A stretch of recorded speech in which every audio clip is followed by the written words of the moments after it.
When you learn to think about your thinking, you become alive in a new way. And most people are not thinking about their thinking.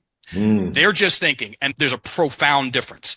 And oh, by the way, it's a whole lot easier to think about your thinking when you can see your thinking, when you can look at the words that are going on up here. A lot more on that as we proceed.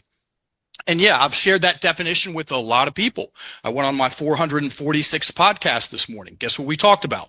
Wow. Mindset, words, stories, the story that we tell ourselves. Because guess what, everybody? We're all telling ourselves a story about stuff. You're telling yourself a story about your partner. You're telling yourself a story about your money. You're telling yourself a story about opportunity or lack thereof. You're telling yourself a story about the government. And these stories, guess what they're made of? Words. Words and breath, if you want to talk about the stories that we emanate out into the world, making sounds out of our face.